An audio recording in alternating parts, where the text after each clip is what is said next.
Well, Iran sending some mixed messages, some say, in a speech at the UN yesterday. The new Iranian president, the first time that we've heard from him, his name Hassan Rouhani, calling America exceptional for our willingness to get involved in the outside world, while at the same time condemning us and condemning the UN and the sanctions on the country over its nuclear program, which he maintains is only for peaceful purposes, and that those sanctions are causing pain for his people. These sanctions are violent, pure and simple, whether called smart or otherwise, unilateral or multilateral. These sanctions violate inalienable human rights, inter alia, the right to the peace, right to development, right to access to health and education, and above all, the right to life. So what about those sanctions that we're imposing on Iran? What's actually happening with them? Mark Dubowitz is the executive director of the Foundation for Defense of Democracies. He's also head of the FDD's Iran energy program as well, knows a whole lot about sanctions, which is why he's the person to talk to about this. Mark, so what is the reality? Because we obviously don't have access to go travel to Iran, see what the average Iranian is experiencing with these sanctions. What are they doing to Iran? Hi, Jenna. The sanctions are certainly hurting the Iranian economy. The inflation is up and unemployment is up and Iranian oil revenue is down. And so it's clear that the Iranian regime is facing some pretty serious economic difficulties. But here's something that most people don't know. The Iranian regime has $80 billion sitting in overseas bank accounts that it can use to buy food and medicine and other humanitarian goods without any restrictions.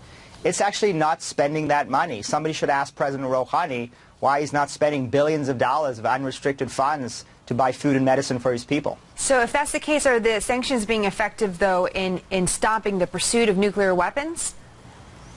Well, they haven't certainly slowed down Iran's nuclear program, but they've been very successful in getting Iran to the table and to take these sanctions very seriously. There's no doubt that President Rouhani and Supreme Leader Ali Khamenei would be at the table but for sanctions. Sanctions are hurting the economy and they're putting the regime's survival at some risk. That's why they want to negotiate.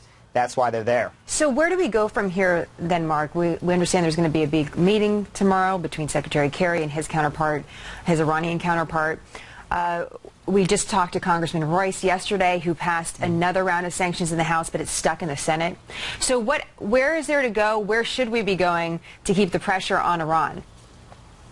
The most important meeting that's going to occur this week is not tomorrow or Thursday. It's actually Friday, when the IAEA, the International Atomic Energy Agency, sits down with Iran and asks Iran and Mr. Rouhani to come clean on Iran's past nuclear weaponization activities. If Iran does not come clean and admit that it's been engaged in mendacious cheating for decades in building nuclear weapons, then we need to actually move forward with more punishing sanctions that send a message to this regime and this supreme leader that he will lose his regime unless he compromises on his nuclear program. I only have about 30 seconds here, Mark, but how long do we continue down the sanctions path before raising the same question about whether or not this continues to still buy the regime time to pursue nuclear weapons?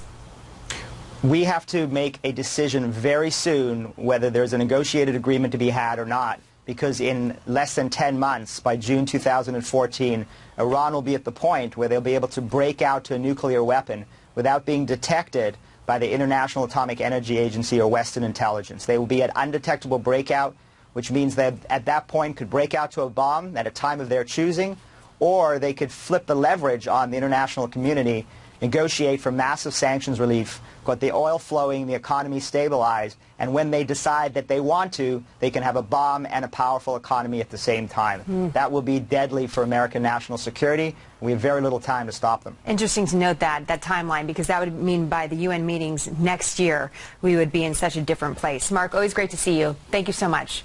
Thank you, Jenna.